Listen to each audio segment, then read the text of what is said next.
ఇయ్యండి. ఈరోజు తెలంగాణ సమాజానికి కావలసిన చికిత్స అందించాల్సిన బాధ్యత మీ చేతిలో పెడుతున్నా.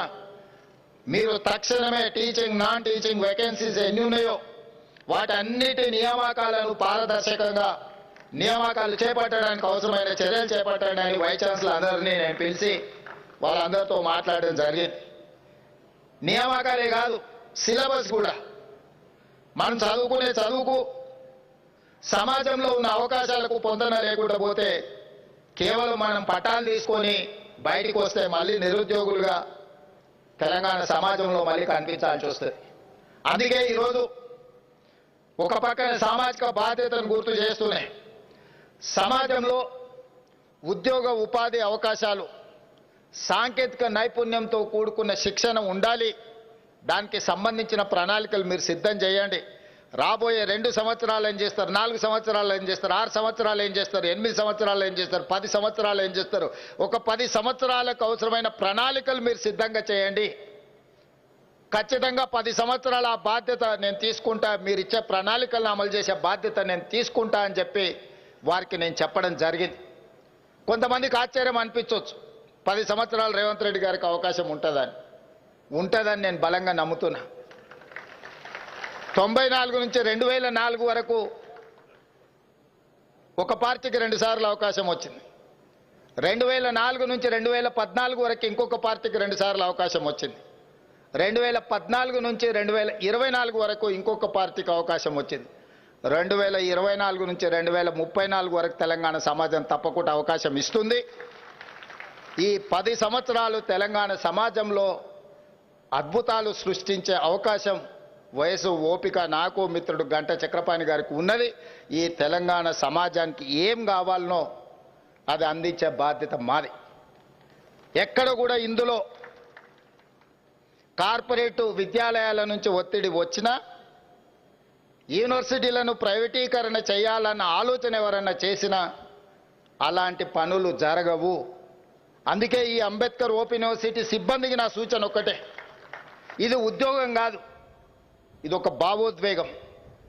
ఈ తెలంగాణ సమాజం మన నుంచి ఈ భావోద్వేగాన్ని, ఈ బంధాన్ని కోరుకుంటుంది. ఇక్కడ ఉన్న వాళ్ళు ఎవరైనా వేదిక మీద ఉన్న వాళ్ళు కానీ ఇక్కడ ఉన్న పెద్దలు ఎవరు కూడా ఉద్యోగం అనుకోవడం లేదు, ఇది ఒక భావోద్వేగమైన అనుబంధం అనుకుంటున్నారు. 100% ఈరోజు ఈ తెలంగాణ సమాజం ఒక గొప్ప ఆలోచనతోని నాలాంటి ఒక వ్యవసాయ కుటుంబం నుంచి వచ్చిన యువకుడికి ఒక అవకాశం ఇచ్చారు. ఈ అవకాశం మా వ్యక్తిగతమైన ప్రయోజనాల కోసమో లేదా రాజకీయ కక్షాపూరితమైన నిర్ణయాల కోసం వాడుకుంటే మనం తెలంగాణ సమాజానికి అన్యాయం చేసిన వాళ్ళం అవుతాము. అట్లాంటి తప్పులు జరగవు ఈ ప్రభుత్వంలో అని నేను చెప్పదలుచుకున్నాను. తప్పకుండా ఈ యూనివర్సిటీల పునర్నిర్మాణం జరగాలి. ఒకప్పుడు ఉస్మానియా యూనివర్సిటీలో చదువుకొని వచ్చిన పివి నరసింహారావు గారి నుంచి మొదలు పెడితే జైపాల్ రెడ్డి గారి వరకు జాతి రత్నాలను అందించిన ఈ యూనివర్సిటీలు ఈ దేశానికే ఈ ప్రపంచానికే మేధస్సును అందించిన వాళ్ళను, ఉత్తమ పార్లమెంటేరియన్లను అందించిన యూనివర్సిటీలు ఈరోజు మన కళ్ళ ముందే నీరు గారిపోతుంటే, మన కళ్ళ ముందే వాటి ప్రతిష్ట దిగజారుతుంటే మనం చూస్తూ ఊరుకుంటే మనం ఈ సమాజానికి అన్యాయం చేసిన వాళ్ళం అవుతామని చెప్పి నేను బలంగా నమ్ముతున్నా. అందుకే ఈరోజు యూనివర్సిటీల యొక్క ప్రతిష్ట పెంచాలని, ఈ యూనివర్సిటీల ప్రతిష్ట పెంచాలంటే మౌలిక వసతులు పెంచినంత మాత్రాన ప్రతిష్ట పెరగదు. డాక్టర్ బాబాసాహెబ్ అంబేద్కర్ గారు చెప్పినట్టు రంగుల గోడలు అద్దాల మేడలు అభివృద్ధి కాదు, సామాజిక చైతన్యంతోని సామాజిక స్ఫూర్తితోని ఈరోజు పేదలకు విద్య చేరినప్పుడే, చిట్ట చివరి వాడికి సంక్షేమ పథకం అందినప్పుడే ఈ సమాజంలో మార్పుకి అవకాశం ఉంటుంది అని ఏ విధంగా అయితే వారు సూచన ఏ విధంగా అయితే బోధించిండ్రో తప్పకుండా మా ప్రభుత్వం ఈ ఆలోచనని దృష్టిలో పెట్టుకొని ముందుకు వెళ్తుంది. ఈరోజు ఈ తెలంగాణ సమాజంలో ఉన్న యూనివర్సిటీలు, తెలంగాణ సమాజమే కాదు దేశంలో ఉన్న యూనివర్సిటీలను యూజీసీ ముసుగులో, నిబంధనల మార్పుల ముసుగులో ఈరోజు ఆధిపత్యం చెలాయించాలని కొంతమంది కుట్ర చేస్తున్నారు. ఈ వివరాలు ప్రొఫెసర్ హరగోపాల్ గారు లాంటి మేధావులకు తెలుసు. యూజీసీ గైడ్లైన్స్ మారుస్తున్నారు, మార్చాలన్న ఆలోచనతో ప్రతిపాదన రాష్ట్ర ప్రభుత్వాలకు పంపిస్తున్నారు. డాక్టర్ బాబాసాహెబ్ అంబేద్కర్ గారు వీటిని గుర్తించే కేంద్ర ప్రభుత్వం పరిధిలో ఉండే అంశాలు, రాష్ట్ర ప్రభుత్వం పరిధిలో ఉండే అంశాలు ఉమ్మడి పరిధిలో ఉండే అంశాలను కూలంకషంగా రాజ్యాంగంలో విపులంగా రాసి మనకిచ్చిండు. కానీ ఈరోజు సవరణల ద్వారా రాష్ట్ర పరిధిలో ఉండాల్సిన యూనివర్సిటీల యొక్క మనుగడ కేంద్ర ప్రభుత్వం గుంజుకోవాలనే ప్రయత్నం చేస్తుంది. ఇప్పుడు నేను నియమించిన వైస్ ఛాన్సలర్ని భవిష్యత్తులో గవర్నమెంట్ ఆఫ్ ఇండియా ఢిల్లీ నుంచే నియమిస్తాము, ఈ నిబంధనలను సరళిస్తామంటున్నారు. ఢిల్లీలో ఉన్నవాడికి తెలంగాణ ప్రజల యొక్క ఆలోచన, తెలంగాణ ప్రజల యొక్క జీవన విధానం ఏ రకంగా తెలుస్తుంది? ఈరోజు మన విద్యాలయాల మీద, విశ్వవిద్యాలయాల మీద పెత్తనము, ఆధిపత్యం వెనక ఒక పెద్ద సాంస్కృతిక దాడి ఉన్నది, ఒక కుట్ర ఉన్నది. ఈ కుట్రని మేధావులందరూ ఆలోచన చెయ్యాలి. అందుకే నేను తమిళనాడు చీఫ్ మినిస్టర్తో, కర్ణాటక చీఫ్ మినిస్టర్తో, కేరళ చీఫ్ మినిస్టర్తో కోఆర్డినేట్ చేసిన తొందరలోనే ఆంధ్రప్రదేశ్ చీఫ్ మినిస్టర్ గారితో కూడా నేను మాట్లాడదలుచుకున్నా. రాష్ట్ర ప్రభుత్వాలు నియమించుకోవాల్సిన రాష్ట్ర పరిధిలో ఉండే యూనివర్సిటీల వైస్ ఛాన్సలర్లను కూడా కేంద్ర ప్రభుత్వం యూజీసీ నియమిస్తాము అని అంటే మనం చేతులు కట్టుకొని కూర్చుంటే సాంస్కృతిక పరమైన దాడి జరగబోతుంది. ఆ తర్వాత ఈ విశ్వవిద్యాలయాలు కొంతమంది చేసే విష ప్రచారానికి వేదికలు కాబోతున్నాయి. ఇది మన సమాజాన్ని చీల్చడానికి ఉపయోగపడుతుంది తప్ప ఈ సమాజానికి చికిత్స చేయడానికి విశ్వవిద్యాలయాలు వేదిక కాకుండా పోయే ప్రమాదం ఉన్నది.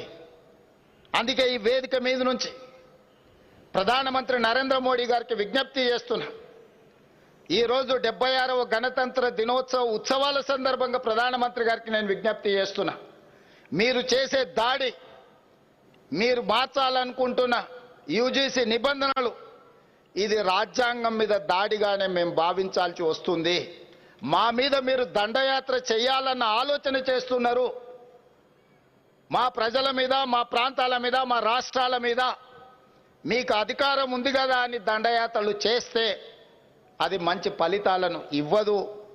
మేమందరం సమిష్టిగా నిలబడి కొట్లాడుతామని చెప్పి సవినయంగా ఈ దేశ ప్రధానమంత్రి గారికి నేను విజ్ఞప్తి చేస్తున్నా. ఇది మంచిది కాదు రాజ్యాంగ స్ఫూర్తికి. మీరు కాదు, భవిష్యత్తులో రాబోయే ప్రధానమంత్రులు ఇంకా విపరీతమైన ధోరణితో, ఆలోచనతో వచ్చినప్పుడు డాక్టర్ బాబాసాహెబ్ అంబేద్కర్ గారు ఏ స్ఫూర్తితో ఈ రాజ్యాంగాన్ని ఇచ్చిండో ఆ రాజ్యాంగం మనుగడ సాధిస్తుందా? ఈ విధానం మంచిదా? ఆనాడు వారు రచించినప్పుడే అన్ని రకాల ఆలోచనలు చేసి కేంద్ర ప్రభుత్వం ఏం చేయాలి, రాష్ట్ర ప్రభుత్వం ఏం చేయాలి, రాష్ట్ర కేంద్ర ప్రభుత్వాలు కలిసి ఏమి చేయాలని ఉమ్మడి జాబితాతో సహా ఎవరికి వాళ్లకు వాళ్ళ యొక్క బాధ్యత విడమర్చి మనకు మన బాధ్యతలను ఇచ్చాడు. ఒకరి అధికారాల మీదకి, ఒకరి బాధ్యతల మీదకి ఇంకొకరు దండెత్తినప్పుడు అది అనవసరమైన వివాదాలకు, రాద్ధాంతాలకు దారితీసే ప్రమాదం ఉన్నది. ప్రధానమంత్రి గారు దయచేసి యూజీసీ నిబంధనలను మార్చి మా రాష్ట్రాలలో వైస్ ఛాన్సలర్లను నియమించుకునే అధికారాన్ని మీరు గుంజుకుంటే ఇది మా మీద దాడిగానే మేము భావిస్తాము. మా హక్కులను వదులుకోవడానికి మేము సిద్ధంగా లేము. మేము నమ్మిన సిద్ధాంతాన్ని వదులుకోవడానికి కూడా మేము సిద్ధంగా లేము. మేము నమ్ముతున్న సిద్ధాంతం ఏందో మీకు తెలుసు. ఈరోజు డాక్టర్ బాబాసాహెబ్ అంబేద్కర్ గారు అందించిన రాజ్యాంగాన్ని తూచా తప్పకుండా స్ఫూర్తిని అమలు చేయాలన్న సిద్ధాంతం మాది.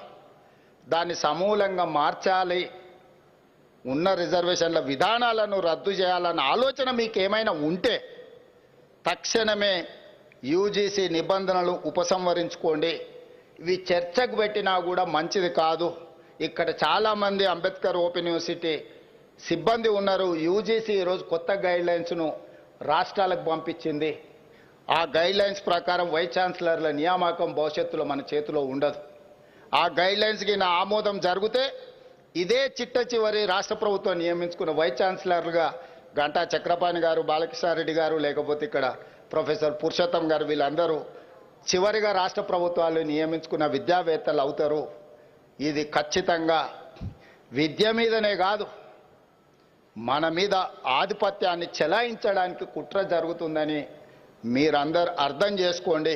అవసరం అనుకుంటే నిరసన తెలిపే కార్యక్రమాలకు కూడా మనం సిద్ధం కావాల్సిన అవసరం ఉన్నది.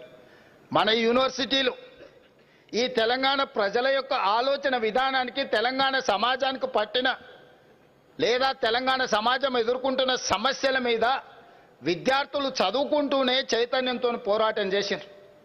అది ఆనాటి మొదటి తెలంగాణ ఉద్యమం కావచ్చు 69, లేదా మళ్ళీ తెలంగాణ ఉద్యమం కావచ్చు, యూనివర్సిటీలే వేదికలుగా విద్యార్థులే కథానాయకులే ముందుకు నడిస్తే ఈరోజు తెలంగాణ రాష్ట్రాన్ని మనం సాధించుకున్నాం. ఇది నిజం. సరే, నేనెన్ని చెప్పుకున్నా, ఇంకెవరెన్ని చెప్పుకున్నా, మా గొప్పతనాల గురించి మాకున్న ప్రసార మాధ్యమాల ద్వారా మేము ఎంత ప్రచారం చేసుకున్నా, మేము నాయకులుగా రాజకీయంగా ఈ ఉద్యమాలను ఉపయోగించుకొని ప్రయోజనం పొందిన వాళ్ళమే తప్ప మేము చేసిన త్యాగాలు గొప్పగా ఉన్నాయని అయితే నేను భావించడం లేదు. అందుకే ఈరోజు మళ్ళొక్కసారి ఈ విద్యార్థులు ఆలోచన చేయాలి, సెమినార్లు పెట్టాలి, చర్చలు జరగాలి. ఈ నిబంధనలు తెలంగాణ సమాజానికే కాదు, ఇతర రాష్ట్రాలకు కూడా ఇదేమైనా ప్రయోజనం ఉంటుందా? దీనివల్ల నష్టం జరిగితే రాష్ట్రాల చేతుల నుంచి ఒకటొకటిగా కేంద్ర ప్రభుత్వం అన్నిటిని గుంజుకుంటే చివరికి స్థానిక సంస్థల్లాగా మున్సిపల్ కార్పొరేషన్ లాగానో లేకపోతే జిల్లా పరిషత్ లాగానో సేవలు అందించి సేవల కింద పన్నులు వసూలు చేసుకునే సంస్థలుగా మిగిలిపోతే రాష్ట్ర ప్రభుత్వాలు. యూనియన్ ఆఫ్ స్టేట్స్ అన్నారు. రాష్ట్రాలకు ఉన్న విశేష అధికారాలను కేంద్ర ప్రభుత్వం ఆక్రమించుకుంటూ పోతే ఇది చివరికి మనం జీవోత్సవాలుగా మారే పరిస్థితులు వస్తాయి. ఇది ఏమాత్రము ప్రజలకు మంచిది కాదు. రకరకాల పరిస్థితుల వల్ల ఎవరైనా అధికారంలోకి రావచ్చు, కేంద్రంలో భావోద్వేగాల పరిస్థితిలో కూడా రావచ్చు.